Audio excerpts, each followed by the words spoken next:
Have you ever wondered what it would be like to be part of a town that was abandoned in a single day? It's a chilling thought, but it's exactly what happened in Chernobyl in 1986. In today's video, we'll explore the events that led to the Chernobyl disaster and how an entire town was abandoned in a single day. Get ready to be amazed and horrified at the same time. Hello and welcome to Curious Media. Before we begin, please subscribe to the channel and click the notification bell to receive more amazing content.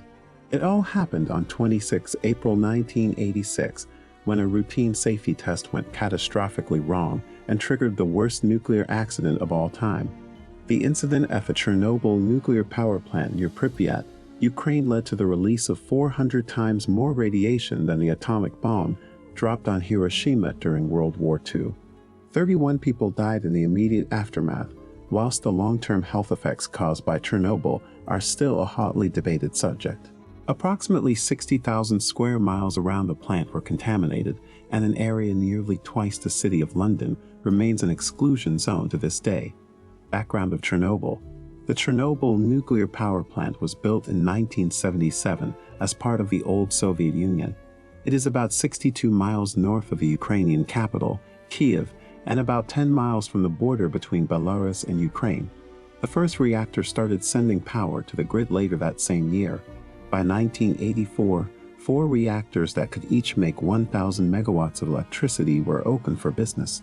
The city of Pripyat, which was founded in 1970 and named after a nearby river, was less than 2 miles from the plant.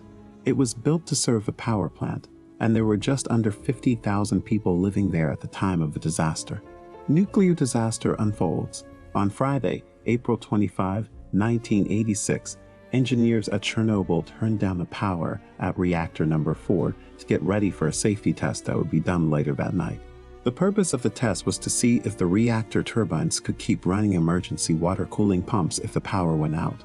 Ironically, the safety test was anything but safe because mistakes made by people and a bad design of the reactor caused the core to partially melt down. The idea for the experiment was bad, and the way it was done was also bad. First, the safety test was done by the less experienced night shift crew, who later said that the day shift crew had not given them full instructions on how to do it right. Second, both the emergency core cooling system and the emergency shutdown system for reactor 4 were turned off. When the reactor's power level dropped to a point where it was dangerously unstable, engineers took out most of the control rods, which was against safety rules. Even though power was starting to come back, it was still not under control. Explosion in reactor 4. Plant supervisors gave a safety test the green light at 1:23 a.m. on April 26. Almost right away, there was a power surge, which made the engineers put all 211 control rods back in. The tips of the control rods were made of graphite, which was a fatal design flaw because it made the reaction in the core worse instead of better. The steel and concrete lid of the reactor was blown off by the steam explosions that followed as the core partially melted. 2 engineers died right away, and 2 more were badly burned. At least 5% of the radioactive reactor core was sent into the air by the explosion and the fires that followed. Radioactive materials were carried by the wind to many parts of Europe over the next few days. Emergency response begins.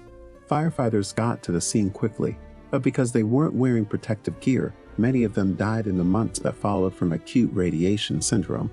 By morning, all the fires except the one in the reactor core had been put out. Soon after, the other 3 reactors were also turned off. The next day, officials told helicopters to start dropping more than 5,000 megatons of sand, lead, clay, and boron over onto the burning reactor to help put out the core fire. A Soviet cover-up. It took nearly 36 hours for Soviet officials to start evacuating the nearby city of Pripyat. The people in the city didn't know how dangerous the events of the previous day were. People from Pripyat were told to only take what they needed, and they were put on buses thinking that they would only have to leave for a short time. They didn't know that they would never go back to their homes again. 2 days after the terrible explosion, the rest of the world didn't know what happened because the Soviets tried to hide the truth. But on April 28, Swedish radiation monitoring stations 800 miles away began to find high levels of radiation.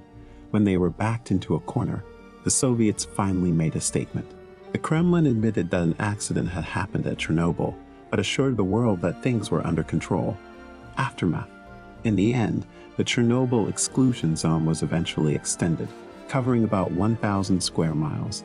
It was then declared unlivable for more than 20,000 years. The other 3 reactors at Chernobyl stayed on until 1991, 1996, and 2000, when they were shut down. Gorbachev wrote later that he thought the accident at Chernobyl was the real reason why the Soviet Union fell apart. Even though the long-term effects of the disaster on health are still not clear and are often debated, different sources say that thousands of cancer deaths can be traced back to Chernobyl. The events in Chernobyl are a stark reminder of the power of human error and the devastating effects that it can have on an entire community. We can only hope that such a tragedy never happens again. What are your thoughts on Chernobyl disaster? Let us know in the comments. Also, if you like the video, please like it and subscribe to the channel. Thanks for watching.